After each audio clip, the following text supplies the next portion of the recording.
everybody. Welcome back to our Walking Dead reviews. This week we are looking at The Walking Dead Season 9, Episode 11, Bounty. With me, as usual, is Jason.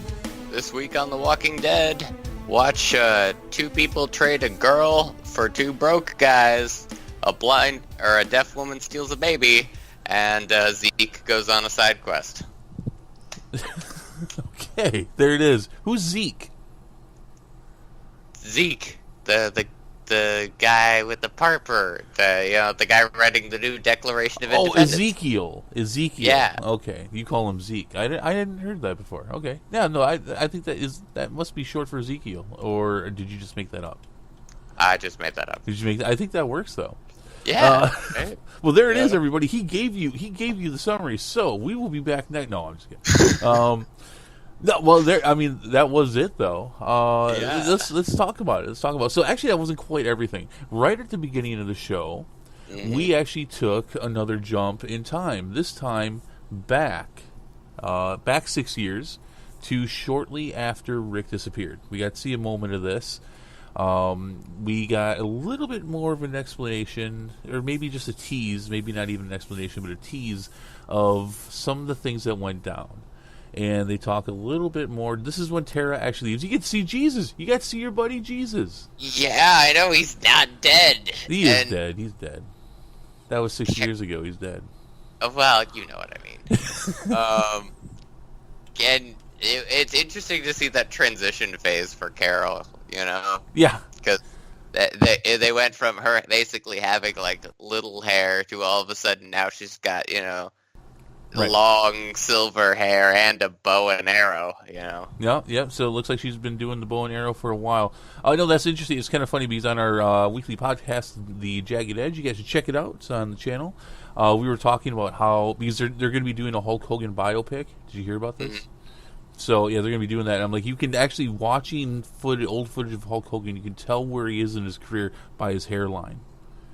And how much hair he's missing, or how much he has. And the same thing with Carol. You can tell where we are in the timeline by Carol's hair. That's pretty funny. Yep. You're laughing a lot, I can tell. God damn it.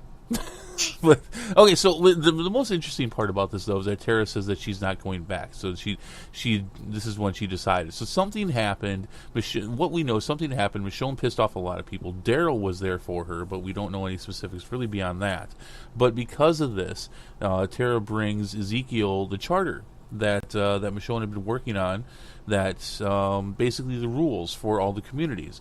There's 5 spots there, and if I'm not mistaken, that's Alexandria, Hilltop, Kingdom, Saviors, and Oceanside.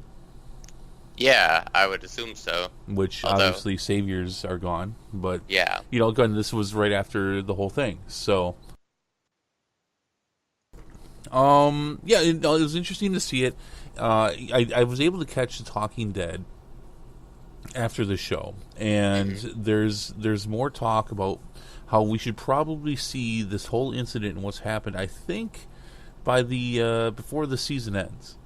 So in the next 5 episodes, we should find out what's happened. Where did Michonne get that scar? Why is she closed off Alexandria to everyone else? Why is there animosity? All of that stuff. So, what do you think of that, Jason? Any ideas? Any hypotheses? I have no idea. No clue. Okay, I don't either. This is not in the comic at all, unless they decide to pull something out of there. But this did not happen. The time jump is not this heavy. It's only like 2-3 years in the comic. So, and yeah, I have no clue. I don't think it's related to Negan. I don't think it's related to him at all. But because they kind of settled that whole situation with Maggie. And in fact, didn't she mention that Maggie was leaving at that point, or had left? She mentioned something about Maggie. I don't recall off the top of my head. It was more of an offhand comment. Right. Okay, so I guess we don't remember. We'll have to leave it at that. Checking my notes here real quick. See if yeah, no, nothing. I've got nothing near. Oh, the only notes is that at this point, whatever incident happened, and now Michonne and Maggie aren't talking. Yep. Yeah, so, all right, but, pretty neat. We're going to find out more about that as time goes on. All right, so now, we've basically got two different stories going on here. Before we get into it, Jason, overall, what'd you feel about this episode? It was nice. I mean... It was nice? Yeah. With the baby almost dying and the people wearing the dead people's skin? Oh, yeah. I mean, it was a decent episode,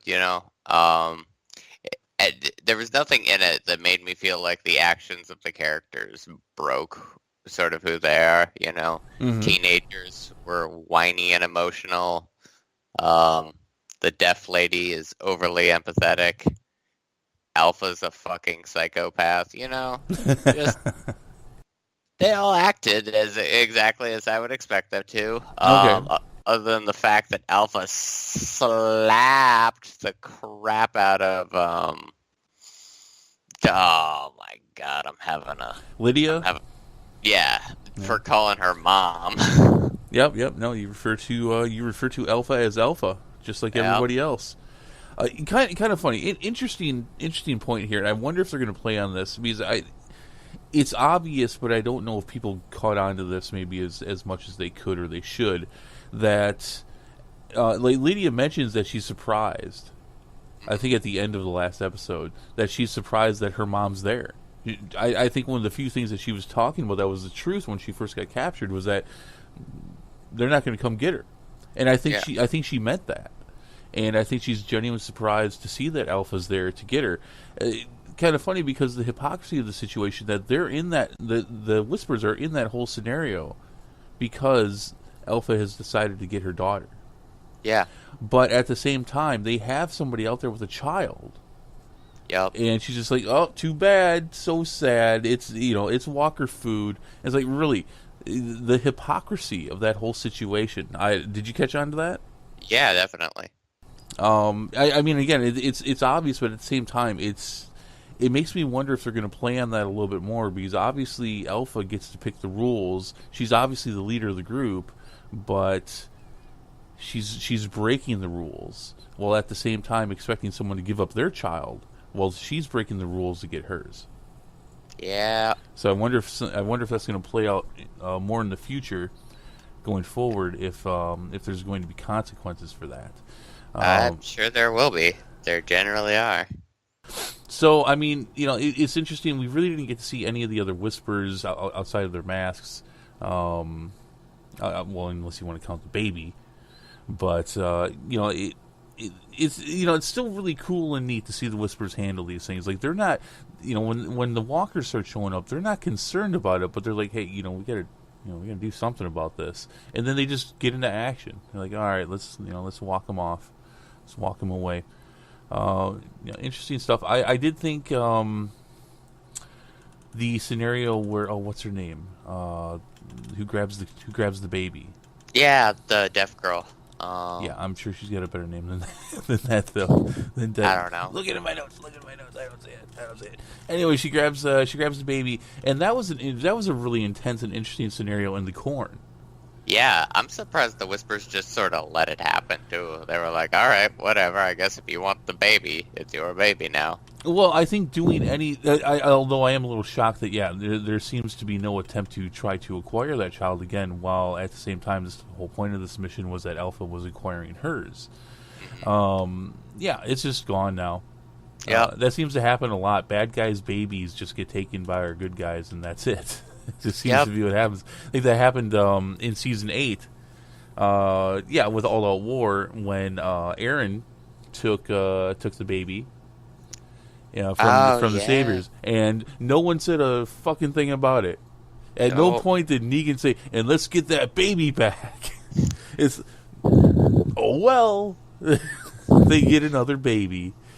Yeah. I still don't even understand why that's in there yet. There's been very little pointed to that whole thing with that baby, which is obviously a young child now. But I think we saw him maybe once or twice, but nothing's come of it.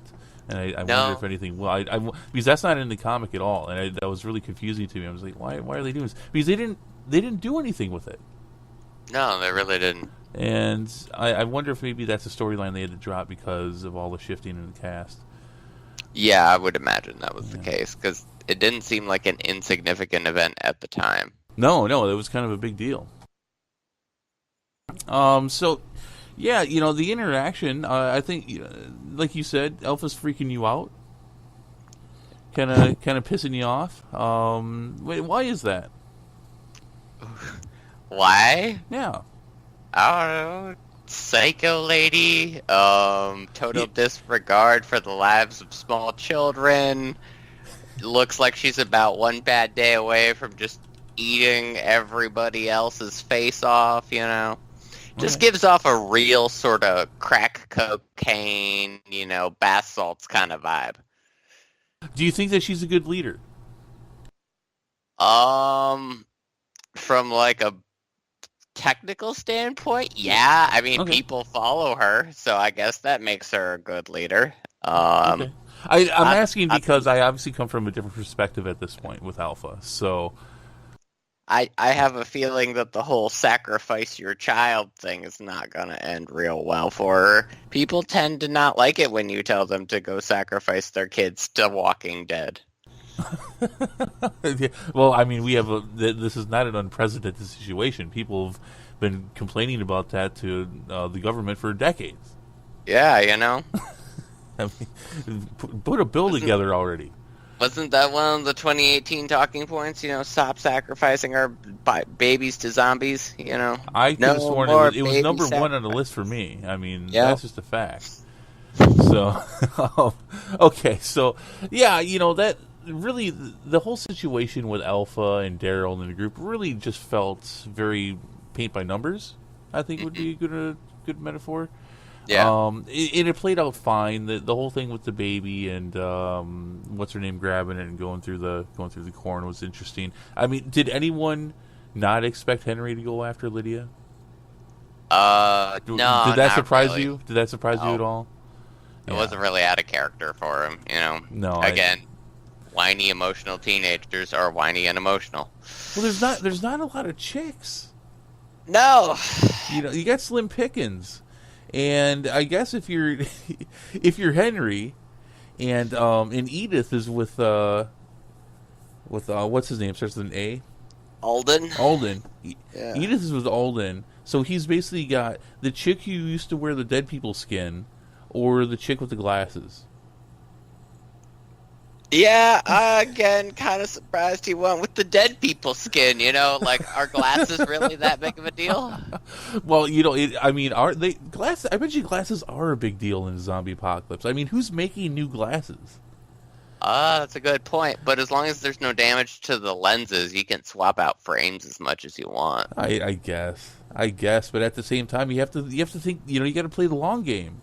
If you're thinking about survival and you got to pick a girlfriend out of one of those two, I'm thinking you got to go with the girl who wears the dead people's skin. She knows how to survive, at least more than the person. But she's also prone to way more infections, alright? That's You true. know she's not practicing safe sex. That's Alright, that's all kind of nasty up in there. oh. Well, we'll see about that, but I mean, and the long term is that the girl with the glasses, I mean, she's going to need new prescriptions as time goes on. And where's she going to get them? She can't go to LensCrafters. I think that's exactly where you go. Right? In the apocalypse, all glasses are free. You just gotta find a pair that works. Yeah, if they're even still around.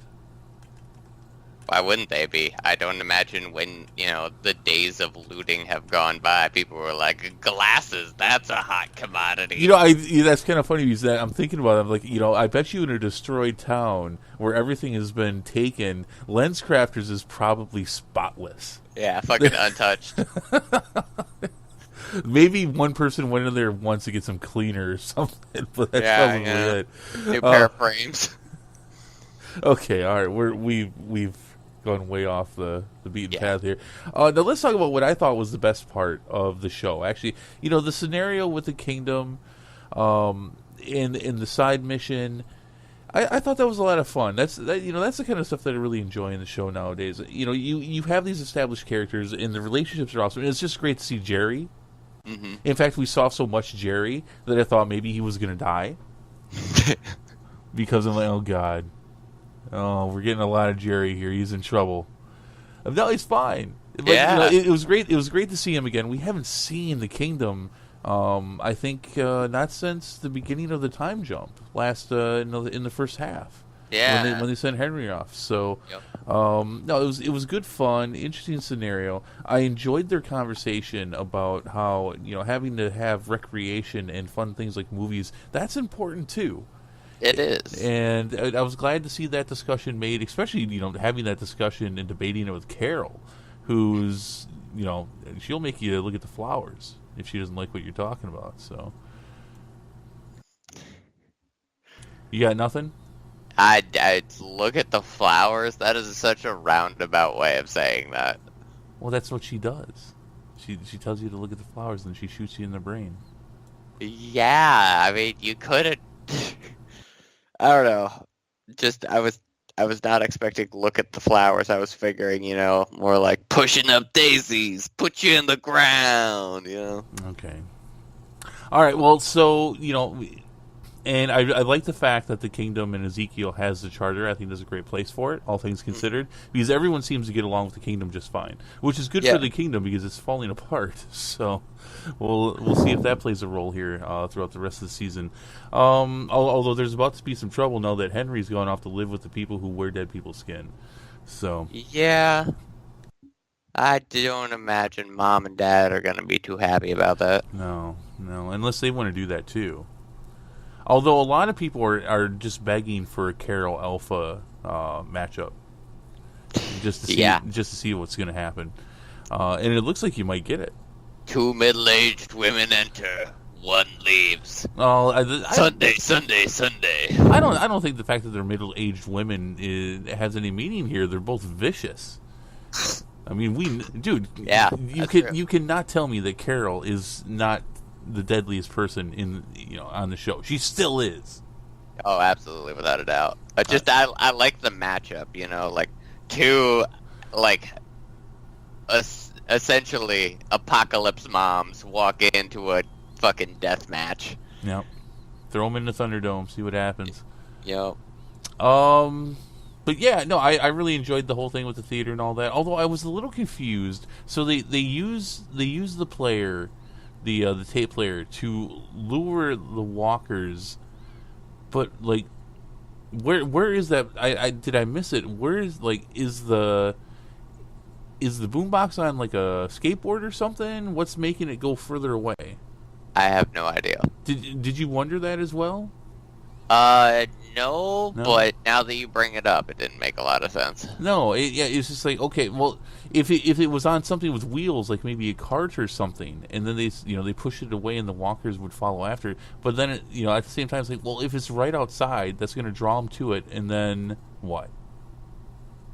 Yeah. Because they're all still in the same area. Yeah, they're still going to be hanging out. So I didn't quite understand that, but the rest of it was fun. Seeing the first walker who had those cuts in its head. It's like, ooh, that looks fresh. How'd that happen? Then you see it with the popcorn maker.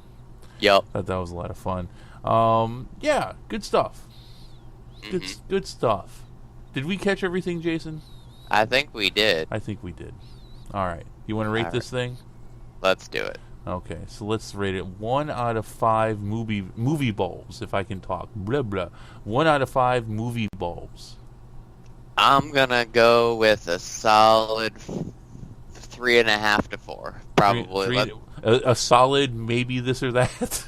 Yeah, let's a very solid maybe. But if you gun to my head, let's go with 4. Okay, gun to your head. All right, I'm gonna go with 4 as well. The season is still really good. I give this some thought from time to time because it has been a really good season. They're doing a really good job with what they have.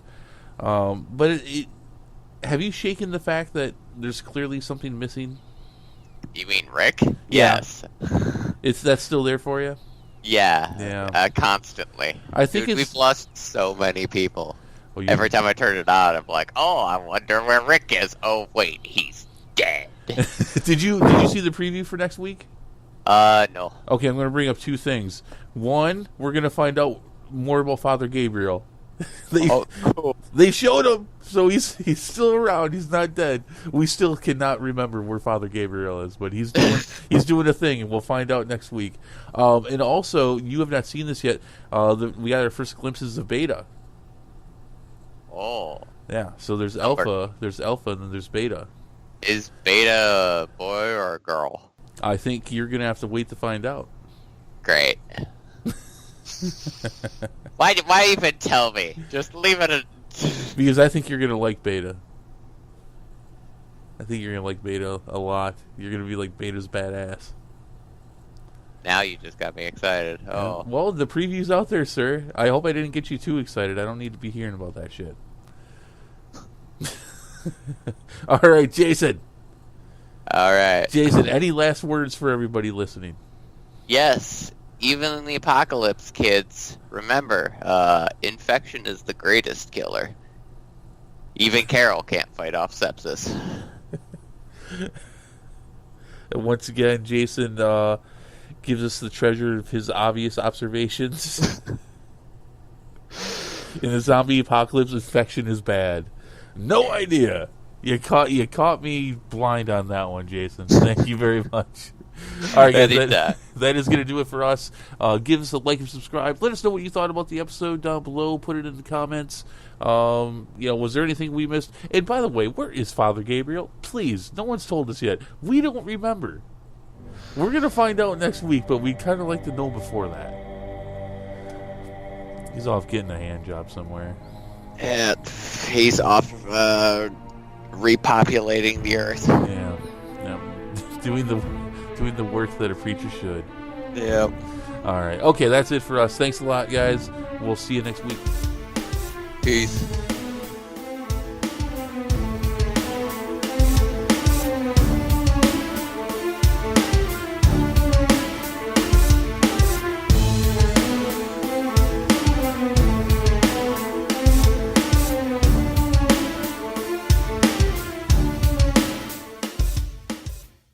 Hey people, thank you for tuning into this episode and taking a listen. If you like our content, if you like what you're listening to, there anything we go over, hey, please, we would not only love to hear more from you, but it'd be great if you could throw some support. You can subscribe right below. Also, you can toss us a line anytime. That's ksongmedia@gmail.com.